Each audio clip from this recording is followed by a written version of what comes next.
Shall we begin? And a Lancelot. Lancelot has better damage output, I believe, than Ling, but Ling has the CC in Tempest of Blades. Tempest of Blades has the CC, and it allows Ling to jump around, but Lancelot is a little more reliable, I think. He doesn't have to hop out after the engage. So those Yep. are some things to consider when you're thinking about the anti-funnel strategy that's now happening. But That's hard to regardless, say. real quick, based on the lineups, who you got in this game one? All right, I'm gonna have to go with Sunsparks because as cheeky and as explosive Bren Esports lineup is, maybe they can fail. It's not a fail-safe strategy, and Sunsparks will be able to punish that. Okay, Sunsparks for you, Rockhart.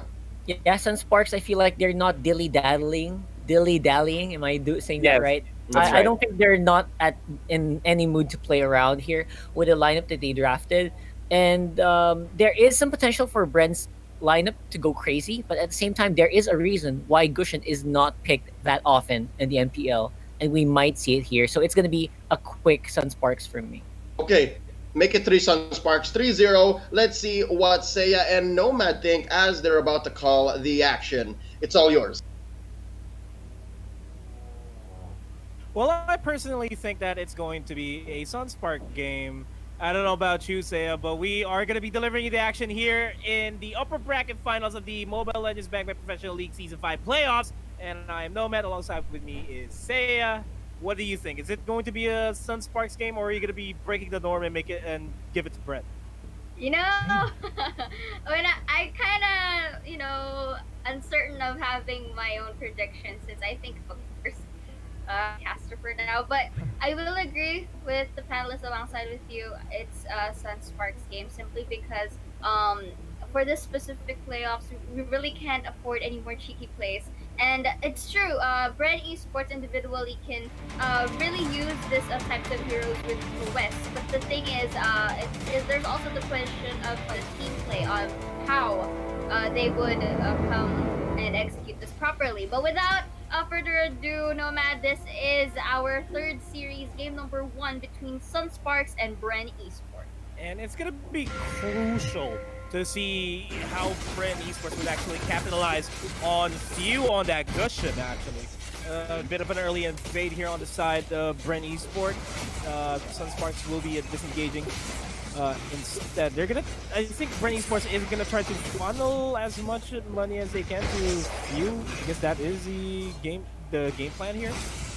Most likely, because it could be few or it could be the last one. But the thing is, it's kind of evident that the economy is going to be divided for sure. And now we are seeing some aggression from some sparks. They're coming on the top side, 4 people there, and the last force tower dive back away. It's safety. But again, let's see. Look at these rallies going through. Causation, the Lowbringer has a health as the lane goes for the first one. Will he get Lassie though? Let's see. Rebo will be forced to stay. The Watcher won't be able to catch him.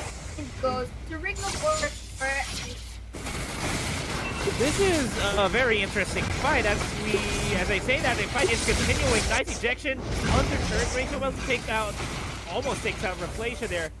That is going to be agreed falling down. But the HPs of both Sunsparks and Bren Esports this earlier on is low. Like they're not as tanky as they wanted to be because they don't have as much items yet. yes. But moving in, yeah. But still, it was still an advantage for Sunsparks here. Really, knowing how to gain control of that top side right there with the number of people that they had.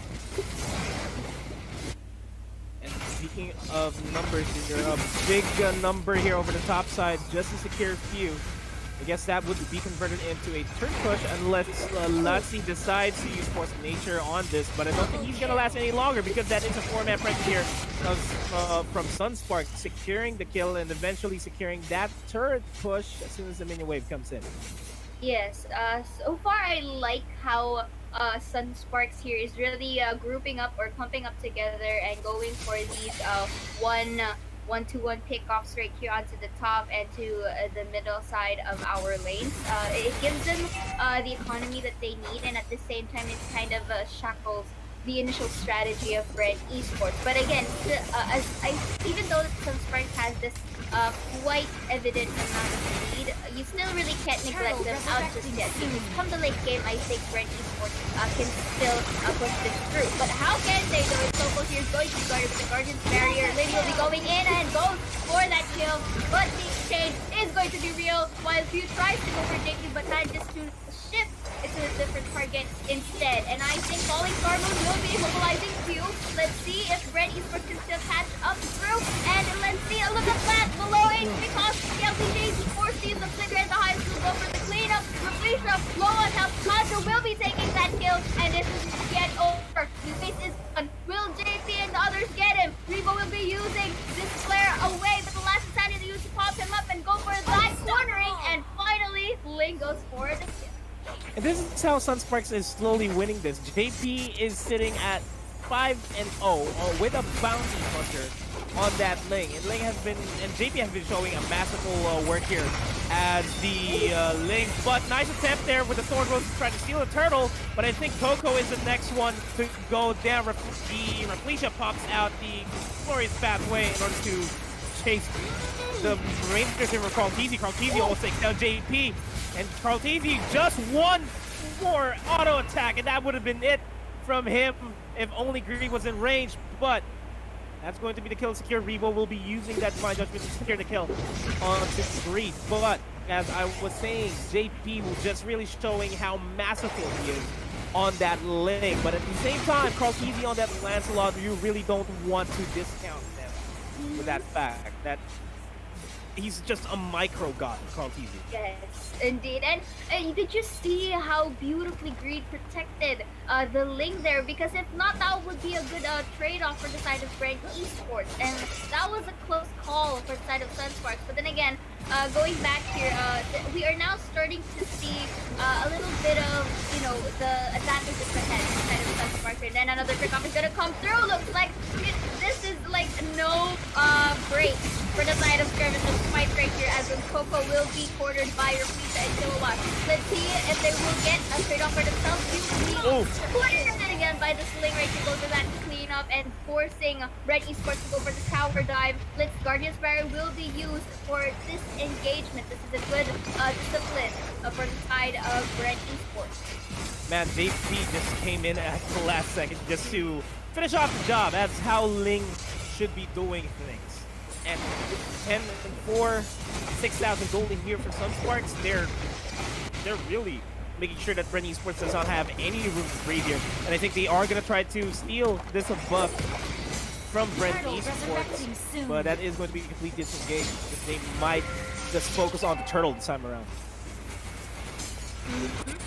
And then again, objective-wise, Sunsparks do know how to go for their objectives are really swell in terms of they know how to shove away the members of Red Esports. And even though that Red is trying to attempt or contest, like this one rather, you know how the retribution is really timely placed by JP right here. The last insanity will be hitting down Coco once again and will be having that pick off. And so far, this is getting a bit, speaking of dangerous right here, looks like the members of Red Esports will be forced to back away, and Lancelot will be going for that shutdown on the Ling. A nice trade-off here, but let's see. Kilowatt with 3 people going up against him, and Lancelot might be taking kill, but no, I think it was actually in the hands of the Thons right there.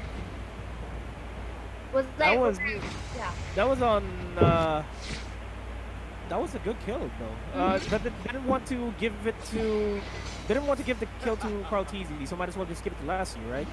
Yes. So he just went straight for the turret and just immediately, I'm gonna die anyway. Might as well not give Carlteasy any chance to bounce back to this game. Speaking of bounce back, Bren Esports, they are gonna try to bounce back here on this fight. They're catching Reflecia here on that high loss. Not really much that they can do because Hylos is one tanky hero. Greed, though, no Firaga armor available. Will be going for the fire missiles. Not a lot in the tank here for Sunsparks. HPs are dangerously low. JP gonna try to secure this buff in order for him to rejoin the fight. Falling Star Moon just to try to catch up onto Few there. And this is going to be a complete disengage from Bren Esports. That was a pretty risky fight for both sides of the team, honestly. It was really a tight place where you could, really start it. And so far, it's a close call, specifically for Bren Esports, because at this point, I think this is the part where they have to start really compensating themselves for the losses that they have during out the first 7 minutes of the game. Because if they let Sunsparks really scale all throughout this game and let the Ling really, get fed up, I think this is gonna be a more transitioning into a one-sided game. Oh, and just a good solo kill there on the Few. Few hasn't been very effective with that Gushin. And Gushin, Few is actually rolling with Impure Rage as his emblem. But as I say that, Coco, in a bit of a tight spot, it's a 2v1. I believe this turret is going to be enough to save him from the eventual death. Close call too because the Ling wasn't there in the vicinity for that cleanup. But then again, Sunsparks here, I think they're just really protecting this area here from Central Circle so that they could get the objectives once again. And Bren really knows that they might be going for this transition and attempt to get there. But they really cannot afford casualties at this point. But this leaves a huge amount of space for Sunsparks to really go and snag all of those resources for them. And this, I think, what Bren needs to do right here, Nomad, is to really pin down, at least get the players of Sunsparks here one by one, and try to avoid really uncalled for team fight. I agree. Bren Esports has a lot of catches with them. They got Lusty, just go for the wild charge, will be able to catch anybody off, will be able to knock multiple people off guard, and Rebo will be able to just go for a divine judgment and try to catch Kion VZ or JP, and that's something that Sunsparks is completely missing. Yeah, fire sticks are available for Greed, but that's just a displacement and not really a hard CC, and that I think is how Sunsparks might lose this game. Bren Esports, they got more catches, they got more CCs, they can control how the team fights go. Yes. But the thing here, in terms of control, Sunsparks has this in terms of the map domination, and I think this is just really a patient game for Sunsparks and just waiting for that mistake from Bren Esports, because if ever so, specifically this one, if they manage to disperse and catch at least one or two members of Bren, it follows through. But then again, here Coco just really tossing off Reflection there just for that disengage. But so far, I think I will remain to what I've said earlier. They're just really waiting for that opening to really wipe out. And speaking of wipeout, that is going to be JP committing the Tempest of Blades onto Coco. Coco barely manages to make it out of it alive there. Gets a double kill here onto JP. Reflecia gets Divine Judgment. There to his death. That is a 1-for-2 trade, and JP is coming out on top of that with 9-1 and 1 currently on scoreboard. Already having the endless battle. Yes. And this is not what we did with Bren Esports. Ling is a problem. Yeah, there is a specific reason why this Ling is priority banned and why the Gushin is not priority picked. Because, like what we all said, as cheesy as this looks, it's not really gonna work specifically for the meta that we have right now, and it's already showing signs. And here, JP is having this high level threat against Bren. For Bren Esports, however, they might be opting for a clumped together one huge team fight here onto our middle side. But this is also risky though, because you have to take note of the Esmeralda's Falling Star Moon. If they are too close together and was able to be immobilized by that, I think that's a beautiful team fight for Sunsparks. Yeah, that's going to be a beautiful team fight. I agree with you. But we are not seeing Sunsparks engaging with the team fight, but instead Bren Esports was the one engaging, and Sunsparks is just reacting purely on what Bren Esports is doing, and that is a sign of good disengagement from Sunsparks. They're trying to counter-initiate. As soon as they counter-initiate, the fight just starts going their way. Yeah. Which leaves us back to the point where this is going the disadvantage point for Bren, because if they keep going for uncalled for fights, this is going to be the result.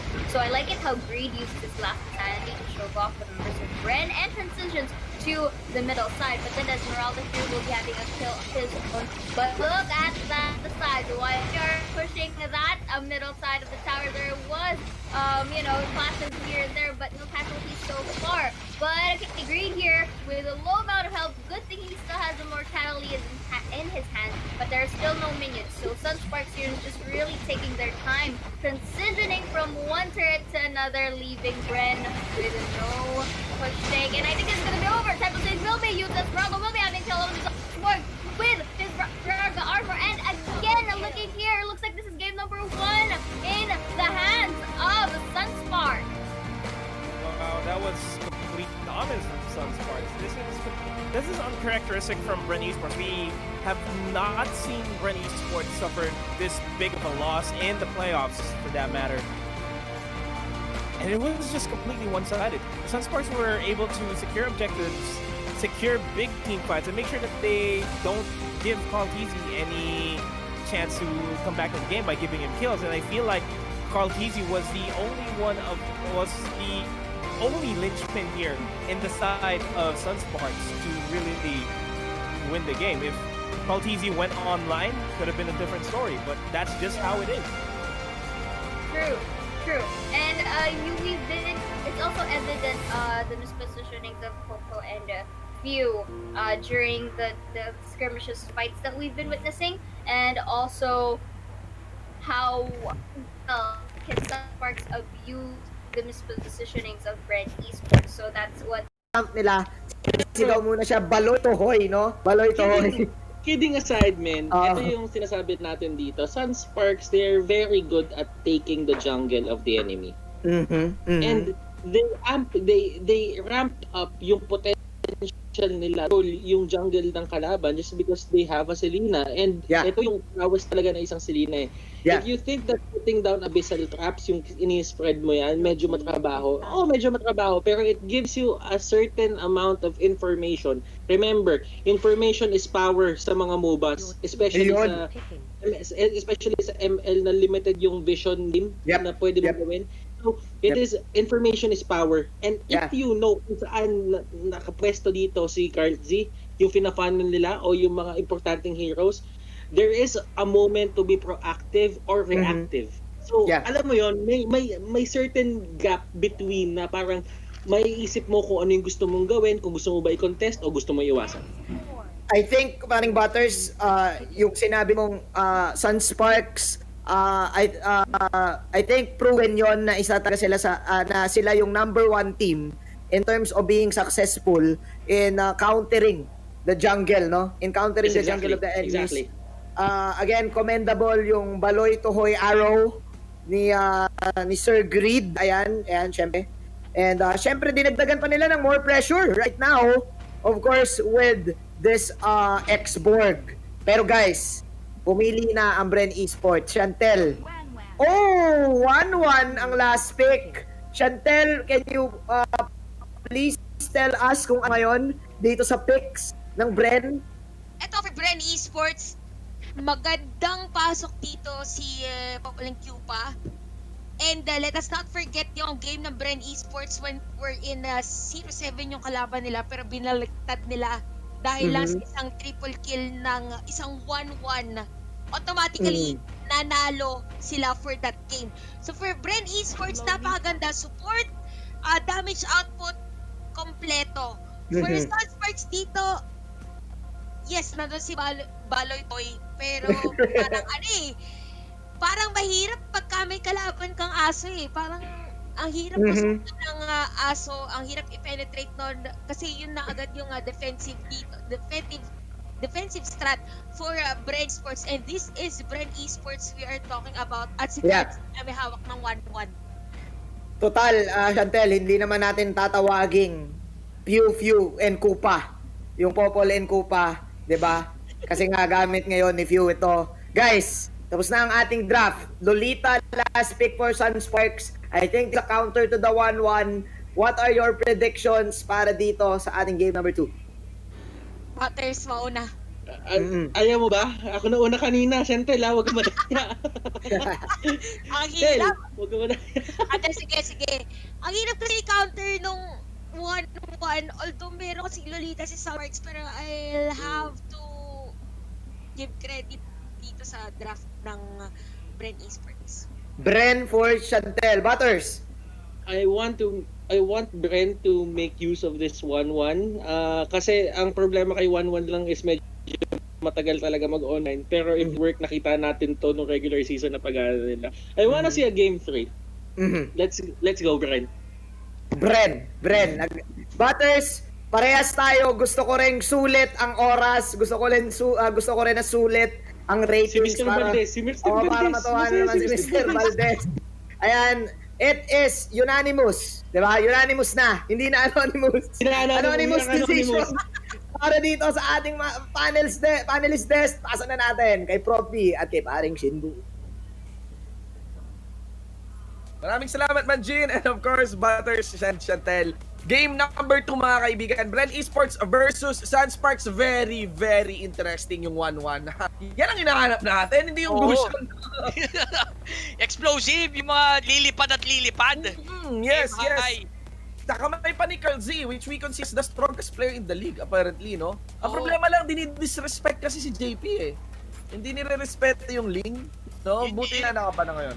Yun yung mga, punishable moments ng mga team. Hindi mo binibigyan respeto na hero para sa specific player. Well, alamin natin, mga kaibigan, grabe talaga yung ating napa ngayon, no? Pinapahayagan ng real me tsaka smart, ladies and gents. Dapat mukha ni Manjin yung nandyan, eh, di ba? Para distracted ka. Anyway, etong laban na to, this is not like the game number 1 kung saan agawan ng Bubs.com, no? It's more on the late game, actually. No? Kali and 1-1 yung headline dito. It's like a race, pero knowing the caliber of these two teams, they can Tsaka knowing the composition, I think they can delay this stall, no? Towards the late game. Tama, yung setup kasi dito ng Bren Esports, meron silang hero na Atlas na isa to sa hero na kaya magbaliktad ng laro pagka mga crucial moments na isang pagkakamali mo pwede kang rektahin, diba? And Bren Esports isa sa mga team na may kalidad na ganong galawan. Yes. And actually, ang talagang yung key point dito ng isang Atlas, overextension. Dun siya nagsisamang punish ng mga tao dito. Ito ko sa PNK, I'm a big fan of Selena, alam niyo yan. Pero isa sa nakakaselan din ako sa PNK, yung Chichodog niya, na gusto mong patayin yung Chichodog, pero inaagaw niya yung inaagaw niya yung traps. Hindi na pupunta sa hero yung traps, nababurn yung traps mo unnecessarily. Although pwede mo pa rin makuha yung dash, the damage won't be there. Now, see mayroon ng first blood na nakuha yung Sunsparks dito, and KLVJ is the one holding on to that. It was delivered against a few pa. At di pa tapos yung action. And disengage siya muna. Nakaramdam, trying to control the lane. Good backup galing dito kay Lassie just to hold the lane. And let's see kung anong gagawin mismo ng Sunsparks. Medyo hindi na sila ganun talaga ka-agresibo compare nung nag-game number 1. Yes.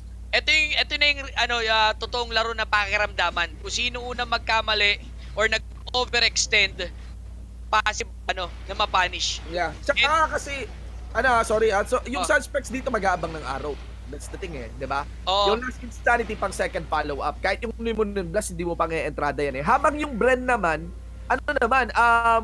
kaya nag-aari sila nang may mag-overextend sa Sunsparks to burn the crowd controls mula kay Atlas. Tama. Pero look at this. Magandang defensive movement dito lagi ni Raflesia. Every time going in siya, alam niya na pwede siyang mamblock na mga projectile na galing sa Bren Esports. Automatic, negated yung mga ganong chane moments ng Bren Esports. Yep, and right now we are already on to the second rotation of buff for our game. Pero ang biggest pivot point dito, possibly on the early parts, would be of the turtle. Now, 5 seconds bago lumabas yan. Nakapwesto na ang 4 na membro ng Bren Esports, may badababaan. Ganoon naman din yung mga traps ni Selena dito, ni paring Green. Maaga sila para hulihin ng pagong. Nakapwesto na lahat, going in. What arrow coming from Green? Tinansya lang. Lang, kinalmot ng bahagya, tinignan kung uubra ba yung niya. Yung kalimot, were they able to get few pulado, counter initiate coming from the side of Sunsparks. Medyo pulado agad si Esmeralda backing down, and one for non-exchange in favor of Sunsparks. Hindi na sulit doon yung cross then ni Kartzy, mga kaibigan. And interestingly, no, napapano si Few. Yun ngayon yung kailangan natin bantayan dito. Kiluwash won't be able to get the purple buff, ladies and gentlemen. It's still gonna be handed on towards Kartzy, but that gives signal now for the members dito ng Sunsparks para pasimulan yung turtle. Kartzy now puts in the pocket dito yung X-board ng kabila, habang habol naman tumatama sa palangga ni Raflesia dito yung Chicho Dog. Ladies and gentlemen, mukhang aatras na muna ang bawat teams natin as they are contented with one for turtle exchange. Ang nakakatakot dito, Shin, yung strategy ng Bren Esports is yung rotation nila giging the same as team number 1. Yung Sunsparks, ginagawa din yung ginawa nila ng game, napapabayaan si Kel VJ. Namang problema na sila later on kay JP, dadagdag pa sa problema or isipin nila si Kel VJ. Kasi hindi nila na man-to-man defense which is yung dapat ginagawa ng Rams. And kaso na pare-react nila buong Bren Esports, forcing them to clash 4 versus 5, pero what a clutch coming from this Chicho Dog to stop that Numinum Blast. Yes, and ayun just going back to KLVJ, buwelo siya sa side lane niya. That's the problem, no? Habang bumibisi naman sa karamihan sa kalihan ng mapa dito, yung Sunsparks para mapataba si JP. The Bren Esports would want to find the right target ng kanilang atensyon ngayon. Onto KLBJ ba or onto JP? Kasi kahit wala man pong masyadong casualty na nangyayari sa laban po natin, this is steadily a game falling in favor of Sunsparks. Tama. Pinipwersa nila yung bottom turret ng Bren Esports. Pagkat napapansin ni Kel VJ na walang hero sa mapa, tinan mo kung gaano siya kaingat. Pupunta siya sa bush, tapos aalis ulit siya, pabalik siya doon sa torre kung sakaling wala nakalabas dito ng mga jungle. Hindi niya alam kung sino nasa lane, no? Oo. Ganun lang. Talagang walang overextension, walang pa-shutdown, kumbaga. Kasi okay na okay na sila, okay na yung Sunsparks Nakikita nyo guys, ganun kaingat ang Sunsparks sa ganitong sitwasyon. Now they're going to rotate onto the mid. Medyo naiwan dito si Lasty, Last Insanity sa mukha ni Lasty. Ganun kabilis. Hindi na pina-full channel ni Kiluwash. Oo, kinlik agad. Kumbaga recipe pa lang, nakakapag-invisible na siya. Kailangan ng Bren, totoo. Oo. Hirap nito ngayon yung sitwasyon. There is a demand for a big setup coming in from Atlas, from Lasty. But even Lasty is being clipped, no? And I think na-shutdown na si Few dito. Tanging pag-asa na lamang ay si Kartzy. We might be seeing a fight on during the inner turret siege or probably the inhibitor siege. Pero sa ngayon, itong river fights na to, deado na talaga yung Bren. Oo, pagka pinilit pa nila, siguro tama lang yung magandang depensa lang. Magandang depensa pero wag na lang magpapitas. The overextend na talaga. Pag sumusunod sila, may nangyayaring hindi ka nais-nais na ikinakasama sobra ng Bren Esports Yeah. 6 minutes of the game, the gold is already 3K, though yung kill is masyadong mababa. It means na yung farming dito nakakaikot na maluwag sobrang Sunsparks. At di nagagamit tol si Ribo. Yun yung problem ngayon, no? Sa sitwasyon natin. Kasi hindi makalapit si Lasty Hanggang wave clear lang. Siguro yun yung main news dito. Oh my God, natatakot ako dun sa araw talaga. Mula kay Grid, mga kaibigan. Pero at least, ito, okay lang to. Ayan, maganda to para sa Bren na napipigilan yung dada pagtulak ngayon sa outer turret na natitira sa kanilang side. Pero lalaban sila. Kartzy here! Alis mo na. Oh my God! That's a questionable position, Shinbu Umaatras kasi si Kelvin dahil wala siyang wala siyang mana. Oo. Pero nasa yung guard dito ni JP. Oo, ni JP. Bakit walang nag-peel? Pero ito, Bren Esports nakakaramdam na it's time na wala muna. Downside na yun si JP. They're going in for the buff. Kel VJ lumalaban pa dito sa backlines. Kartzy, sinasayawan pa nga ng cha-cha-cha-cha. 1-2, 1-2. Iwash. Ito na ang ating 5-minute boy. Ayan na tol, Natagal lumipad. Pasok Nilipad doble. na ba? Pasok doble, tol. Yun na! Ayun na. The guard from the Chicho Dog. Napakaganda ng patalbog. 2-man down. Make it 3. 3-man down for the side of Sunsparks. And the best part about it, and the best part for Bren, and questionable part for Sunsparks, why did Sunsparks dance around with Bren without JP? That for the most part, yung buong kwento ng laban, ang nakapanel sa kanila, si JP. Si JP. Sa videos. 5K yung gold ni JP dito, tol. Diba? Ano nangyari doon? Well, this is good for Bren. Yan yung sigurado ngayon. Oo. Bawi, nakabawi. Ito yung pinag-usapan natin, Shinbu, na itong kalidad o kalibre na itong Bren Esports na pagka nagkamali ka ng ganong kaliit, maaari nilang kuhanin ulit sa yung momentum na ibinuo nyo since sa umpisa ng laro. Yep. Eto na, yan, yun yung paso doble ni Kalsi dito. And the best part about 1-1 talaga, hindi mo kailangan pumunta sa likod, no? Just using your first skill alone is enough to actually proc the crossbow of tank. Tama. Yep. Dito sa replay napansin ko na. Lumaban sila dahil gusto na inireset nila yung buff para kay JP. Mas valuable kasi, no? Valuable talaga yung buff kaysa buhay ngayon eh. Yung purple buff, ginawa nila for the reset. Kaya may purple buff dito, JP. Look at the fire dito against Coco. Sumabog na dito, last insanity. Ang lalim na, Numinum Blast. JP, Grabe. Pumasok na, makulit kayo, RKO sa mukha, walang follow-up damage, Lasty will fall. Ganda nun, divide and conquer ang ginawa ng Sunsparks doon against Bren. Liwahiwala yung laban na inyong natunghayan, pero still, it was distributed out to the bottom lane. I was thinking na ang lalim ng Sunsparks doon, pero di na mahalaga. It was JP na brinaso din si Ribo, and now, on this one, Pew just went for the flicker in. Hindi. Grid just went for the flicker in and get that bite onto Pew. Ang lalim nun dumas siya doon, nag-cyclone eye, sabay nag-flicker pa, mahabol lang niya si Few. Makompleto lang no? Talagang mapabayad lang itong PK. Actually, nawala na yung pressure mula kay PK ngayon. Iluwas went all in. There's gonna be there's the trap proc sa mukha ni Ribo ay sasabog. To take note, nakakabuhay lang ni Ribo doon. Pero ayun, na maalam yung tore natin sa gitna. And that's it, ladies and gentlemen. Just like that, yung bawing ginawa ng Bren Esports dito, binawi pabalik ng Sunsparks. And now, ito na ang ganti ng Api Flicker out being burned by Sunsparks or mina Kilo Wash. Wala, misposition sila. The map control, nasa side na ngayon ng Sunsparks. Habang yung side lane doon sa taas, inaalagaan lang ni KLBJ. Sobra. Still the same formula pa rin naman kaya KLBJ dito.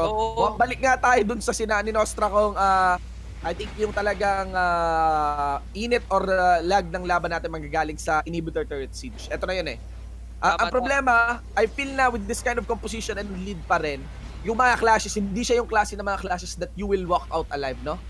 Lagi may kapalit. May kapalit to sigurado. Hindi pa rin sure dito. I feel like sino ang magkakamali talaga. Punishment of mistake to. I don't think kung parehas walang i-commit na mistake, mukhang okay ang Sunsparks. Pero kung antayan ng mali, parehas pwede mag-punish activity. Exactly. Etong Bren Esports, ang pinakamagandang position ng Bren Esports right now, if magte-take sila ng team fight sa Lord, hindi na mahihirapan si Lasty hulihin. Yun mga dapat hulihin. So, yun ang sinesave sa tingin ko. Pero look at that. Forward push dito si Jay against Lasty. Siya na mismo nang susold out sa tank. Nakikita na ni Daddy JP ang final stall. Ayun na, Hinibet na. Yung pressure Tapos just like that, Kilduwash getting paired on by Grid onto the bottom lane. It was an easy pick-off against Coco. Diminishing the numbers here of Bren Esports, with that kind of death timer, talagang Bren Esports would be at an unfair disadvantage of 4 versus 5 on that Lord. And yeah, easy take para sa Sunsparks. Parang napapangiti ang mga tropa nating si Manjin tsaka si Rob Luna. Talaga. Parang napapangiti sila dito sa ganitong sitwasyon. Pero let's see, kung makakabalik nga ba ang Bren Esports. This is a level 1 Lord. Okay, level 1 Lord, kaya pang bumalik ng Bren Esports sa ganitong sitwasyon. Gusto ko, iniantay ko yung clash na mangyari inside sa mismo map control or sa natitirang map handle dito ng Bren Esports. Ang hirap totally online si JP. At ito yung klase ng player na talagang kailangan may pa-behind kung gusto mo talagang matalo. He is very capable of capitalizing the Lord, ladies and gentlemen. Sa may pinakalikod, Masi, last hit, pag-RKO, lang Payachi no Kudo. Tapos binati na dito ni Kiluas ultimate, ladies and gentlemen, on that last insanity to fall back, get torched back. There is the pop coming in from Ribo, immortality na alis. May nakita akong error. Sobrang late. Hindi ko masabi, nag-blast si Rafflesia, pag-blast niya, tsaka siya siguro mag-iiba yung sitwasyon kanina kung tumama yun. That's a very crucial blast. Kaya sabi ko na paano ko parang may mali. Now, tinuloy na lang nila yung team fight. Wala naman hindi naman gano'n na punish yung Sunsparks. somehow yung Bren nakahinga from the previous clash. Yup. Malaking bagay yun eh. Kasi inhibitor turrets na yung pinag-usapan natin, tol. Plus, that was a siege done in with the Lord. And we're able to survive that one, no? Kaya nga ito yung sinasabi natin na, again, magkakaroon tayo ng game that will lag between inhibitor turret siege. Ang problem kasi dito, you'd expect Carl Z to scale talaga eh. Pero sobrang behind ng supposed situation dito ni Few yung PK eh. Although, hindi na ngayon pwedeng gumawa ng setup. Kahit si PK. Tama kahit si PK. Step sa trap ngayon. Pag ang ganun lang, pero nakahabol na rin dito sa gold sa network mismo si Kartzy. Para kay fully formed JP situation. 14 minutes guys, 5-7 Shinbo ang ating kill score. Very low score para sa dalawang kupunan na to. Nagiging maingat. Gusto ko lang yung konti lang team fight pero very crucial. Yes. Yun yung running danger dito. You have to take note as well that if a team fight breaks out, kahit ano pang lamang dito ng Bren Esports, because of how the way the minion waves are actually shoved into their base, magiging alanganin ang kanilang sitwasyon. Nakalahati ng buhay dito ni Pare Kartzy, kaya naman umabante na mga membro ngayon dito ng Bren Esports para makaprotekta sa kanila. Kahit wala si Kartzy na wala. And now, dito naman ang gante. Mga taga Sunsparks kaya na umiilaw sa mukha dito ng Bren Esports. Last team hack, kinlang wasak at last naman natin dito. It will be the finisher him. Coco receiving the arrow onto the traps as well. Remove the backup on the torch. Boga fire mga kaibigan. Si Reka dito tinawag na si Nadare. Tapos meron pang wolf sa gitna mga kaibigan. That would be the Monster Rancher, ladies and gentlemen, as they want to go in for JP Bite dito. Para si Wolf on sumu, ladies and gentlemen. And there's the start towards the Please, tol! Na dito, ang kuko ni Banchula, tusok-tusok dito, baon na si Kartzy, si KLVJ, pulado naman with a bursting fireball coming from Ribo, hinohold nila dito, tustadong mamon, etong si KLVJ, 7-8, pero they were able to take down yung objective nila na gusto, yung Torre sa gitna. Yup, it's still, kaya sinasabi natin na kahit may bawi, no? Kahit may bawi yung Bren dito, ang hirap makakuha ng objective. Actually, na-punish pa nga sila. Kasi eto na po tayo ngayon guys, ang late game na po, hindi lang basta scaling, pati yung tanks may impact na rin. It's about shoving lanes na. No? Shoving lanes na. Kung yung teamfight nagaganap sa mismong loob ng base, no? Alam mo ano problem sa mobile ML, tol? Yung late game stats ng turrets, ang baba. Tama. Ang dali mawasak. Pero from the recent clash, sumakto naman, nakakabalik lang ng Lord dito. Ni sa Ice Lord, meron na tong skill, very aggressive. Lastly, sila na kailangan, I think, mag-initiate dito kaysa mapwesto ng Sunsparks, waiting for the right arrow, and sudden, isa-isa na naman sila mapipick off. Yep. And eto, hirap na sitwasyon ngayon, no? There's gonna be the 4-1 configuration. I'm actually curious about the matchup between Coco and Xborg. I do believe din naman ganun one-sided yun, mga kaibigan. Naku, si Lasty dito, kung gaano ka-sparking yung sun ng Suns. Si Lasty, mukhang what to see. At now lumipad na maalam, mga kaibigan, on to Fuel JP will be succumbing to the daggers dito ni paring yung Kartzy. And now he can go for the chase down. Although sa may pinakamandang taasan, wants to go for the shutdown na maalam doon, mega kill ngayon ang ating support na si Lina. Malakas talaga si Lina eh. And Sunsparks now will go for this Lord. Maybe go for Kona. Nag-shove ngayon onto the mid lane side. They'll go for Lord Recta to. And then, wala akong nakitang sagot. Hindi ko gusto yung ginawa team fight. I think pa oras eh. Hindi pa oras para gawin yung team fight na ganun eh. Yeah. Para may mas magandang timing eh. Kasi lumalim sila eh. Umatras yung Sunsparks. Nagmukha sila naghabol. Sabay, naghiwa-hiwalay. So, nung fumocus fire na, nung lumipad si Kartzy, hindi na lumipat eh. Yes. And diba? Ang ganda nung kuha ni Kartzy nga doon, hindi na talaga nalipat kasi hindi lang naman tol si JP. Kahit sabihin natin late game to, yes, carry yung headline. Hindi na naman si KLVJ eh. Hindi behind tol yung Esmeralda. Si Esmeralda ngayon yung nag-encash at nakapagbawi sa kanila nung late game team fight na yun. Now, the problem here is that Sunsparks would have to deal once again ng isang Lord. But the best part here is the Lord is pushing on a lane na basag na yung inhibitor, no? So, alam mo yun, ang kailangan laruin dito is yung Bren Esports kailangan makadepensa sa baba kasi yun ang target ngayon ng Sunsparks. Tama. Sasalubong sila dito. Or pwede nga nila sabayan to eh. Ito ang fight na pwedeng gawin na ng Sunsparks. Alam nila medyo they have the proper arsenal.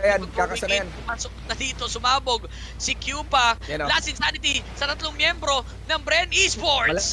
Malalim chi, pero tingnan nyo yan ngayon. At dito ginagawa ni Green, he wants to go for maintaining his range form on this Selena. Isang garote na lang kanya magagawa ang Kuna Chi ng artillery. Minion, ladies and gentlemen, onto this bottom lane. Buti na lang na kompleto yan, true damage coming from them. Pero still, at what cost? Ang Kuna Chi pa rin. May second wave pa. Yung top lane, merong din wave na kumakatok na. Kasama dito si JP, mga kaibigan. Torchback kay Kiluwas. And the danger here, may last insanity available. Kelvin Joy sa may Gedli. Si Jan na kumakaklat. Di lang yung aso dito ni KP, kundi pati rin naman yung mga patalim ni Coco. Paangat. And now, onto the bottom lane, kompleto na. Lahat ng inhibitor turrets na maalam na against Bren Esports.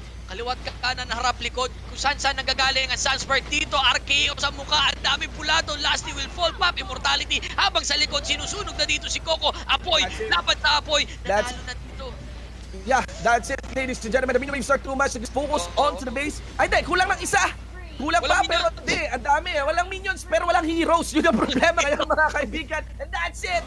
That's it, ladies and gentlemen! Cheering as they are, they will be moving into the grand finals sa yung team, Sunsparks! Congratulations to Team Sunsparks. That was well done, that was well deserved, and they are back. The defending champion of MPL Season 4 is now back at a seed towards the grand finals here at the MPL PH Season 5. Makita nyo, masaya na naman yung mga nag-guest coin dyan sa mga favorite teams nila. Ang ganda ng kapanalo dito ng Sunsparks. Mas maganda ka lang din ang magiging istorya sa lower bracket sheet. Yung mga halimaw nagbababaan. Oo, Bren sa may lower bracket. Oo. Pero alam mo sino yung underdog sa lower bracket? Gusto